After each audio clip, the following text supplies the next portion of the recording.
আমরা একটা বিষয় দুজন আলোচককে বলছি যে রাজনীতির ইতিহাস বলে যে বিএনপি এবং জামাতের তাদের পথ চলা দীর্ঘদিনের, তারা একসঙ্গে সরকারেও ছিল।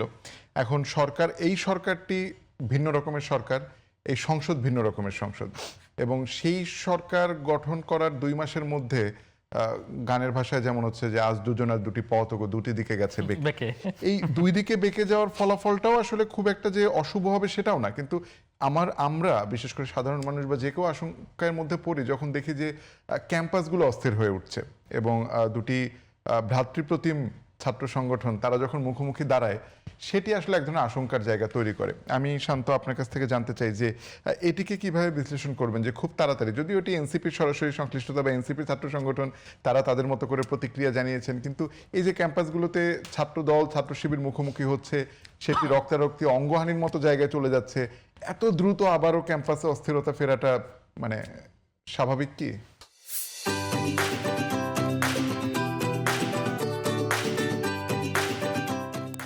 এটা মোটেই স্বাভাবিক না। যেমন এতক্ষণ আমরা যে আলোচনা করছিলাম যে সরকার দল বিরোধী দল তারা ভিন্ন ভিন্ন পজিশন নিচ্ছে, এটা খুবই স্বাভাবিক। কারণ একটা সরকার এবং বিরোধী দল তো একদিকে থাকলে তো দেশ সব ভাগযোগ করা হয়ে যাবে আর কি। তো এটা বিরোধিতা করাটাই ন্যাচারাল, তারা তো একই কথা বলবেন না। কিন্তু ক্যাম্পাসগুলোতে যেই ভয়াবহ পরিস্থিতি আমরা দেখছি, এবং বিশেষ করে মানে মারপিটের রাজনীতি যেটা শুরু হয়েছে, এটা মানে খুবই দুঃখজনক, এবং এটা এত দ্রুত এবং দেশের নানা সংকটের মধ্যে আমি এখানে যেটা বলতে চাই যে আমাদের কিছু বিষয় এক ধরনের সেটেলমেন্ট দরকার। সেটেলমেন্টটা কীরকম, যে কিছু বিষয় আছে যেটা হচ্ছে নৈতিক, কিছু বিষয় আছে যেটা হচ্ছে আইনি।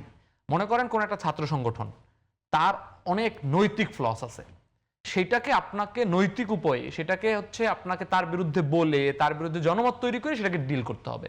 যেমন মনে করেন আমি যদি এখানে খোলামেলা আলাপ করি, একবারই কোনো ধরনের মানে ইয়া ছাড়া, রাগঢাক ছাড়া, যে শিবিরের বিরুদ্ধে একটা বড় অভিযোগ হচ্ছে যে তারা গুপ্ত রাজনীতি করে, যেটা দিয়েই আসলে মূলত এই আলাপটা হচ্ছে মানে মাঠে এসেছে। এখন গুপ্ত রাজনীতি করে, সো গুপ্ত রাজনীতির ক্ষেত্রে খুবই পরিষ্কার এখানে পজিশন কি, যেই দলে গুপ্ত ঢুকতেছে, সেটা দলে হোক, লিগে হোক, ছাত্র শক্তিতে হোক, যেখানে হোক, দলগুলোর দায়িত্ব হচ্ছে তার গুপ্তকে আইডেন্টিফাই করে তাকে শাস্তির মুখোমুখি করা, তার দল থেকে তার বিরুদ্ধে ব্যবস্থা নেওয়া, এবং আর তাদের যদি গুপ্ত ধরনের মনে করেন সোশ্যাল মিডিয়াতে যে সমস্ত ন্যারেটিভগুলো, সেইগুলো যদি কোনো ধরনের সেগুলোর বিরুদ্ধে আইনি ব্যবস্থা গ্রহণ করা। কিন্তু এই কোনো কিছুর মধ্য দিয়েই ছাত্রদল যেই কাজটা করেছে সেটা হচ্ছে যে আমি মনে করেন মেনে নিলাম সবকিছু, যে শিবির গুপ্ত রাজনীতি করে, শিবির সোশ্যাল মিডিয়াতে হচ্ছে মিথ্যা ন্যারেটিভ ছড়ায়, এই দুইটা জিনিস আমি শিবিরের ব্যাপারে অভিযোগ ধরে নিচ্ছি মনে করেন তর্কের খাতিরে। এখন তাহলে তার বিপরীতে কি আপনি কাউকে আঘাত করতে পারেন? আঘাত করতে পারেন না। এই আঘাতের রাজনীতিটা হচ্ছে রাজনীতির মাঠটাকে সহিংস করে, অর্থাৎ আপনি লিমিটটা ক্রস করলেন। আপনি মানুষকে ছাত্রছাত্রীদেরকে বুঝাবেন যে সে গুপ্ত রাজনীতি করে, তার হচ্ছে চেতনা ধর্মীয়, সে সংকীর্ণ, আমরা লিবারেল চর্চা করি, মানুষ আপনার কাছে আসবে। কিন্তু আপনি সেটাকে পুঁজি করে যেভাবে হচ্ছে একসময় শিবির করাটা এবং দেশ বিরোধিতা করাটা, সরকার বিরোধিতা করাটা, এই সব, এবং জঙ্গিবাদিতা করাটা, এই সব কিছু ইকুয়াল ছিল। আপনি একজনকে শিবির প্রমাণিত করলে তার জঙ্গি প্রমাণিত হয়ে যেত, সে সরকার বিরোধী প্রমাণিত হয়ে যেত, এবং একটা সময় তো শিবিরের পর থেকে একটা জামাত বিএনপি হাইপেন দিয়ে লেখা হইতো, হ্যাঁ, জামাত বিএনপি জঙ্গিবাদিতা করতেছে এভাবে। সো কোনো আন্দোলন সংগ্রামে বিএনপি খুঁজে পাওয়া মানেই হচ্ছে আন্দোলনের ম্যারিট নষ্ট। আন্দোলন কি বিষয় হচ্ছে এটা কিন্তু মূল ইস্যু ছিল না।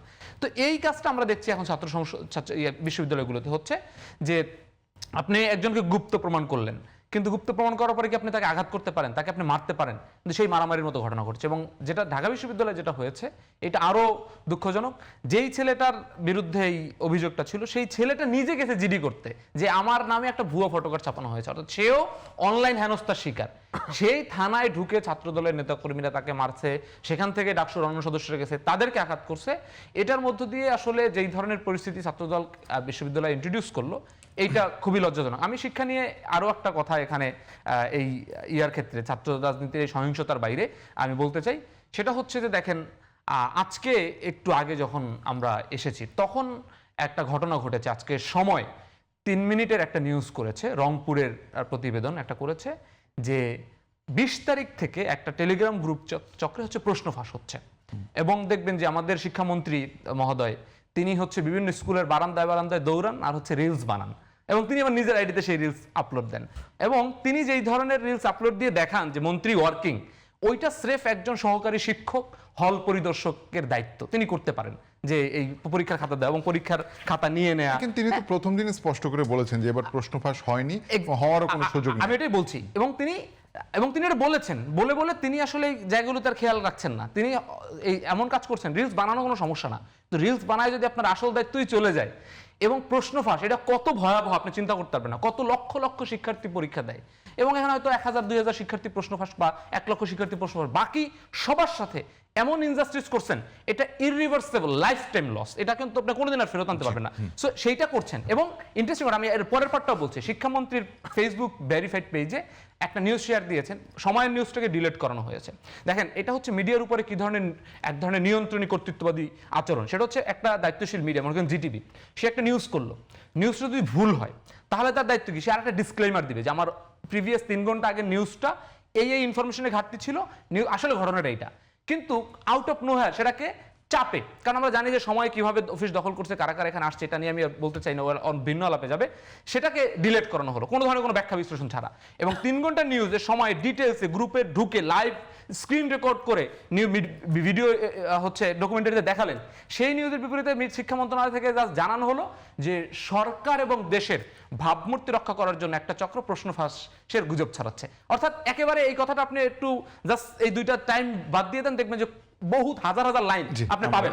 তো এই যে ঘটনাটা, শিক্ষামন্ত্রী যদি এটা গুজব হয়, তাহলে ওই যে রংপুরের যে ঘটনা, যে চক্র কিভাবে কার কার কি সম্পৃক্ত ছিল, কি ছিল, এটা তো ডিটেইলে এখান থেকে ব্যাখ্যা সাজা দরকার।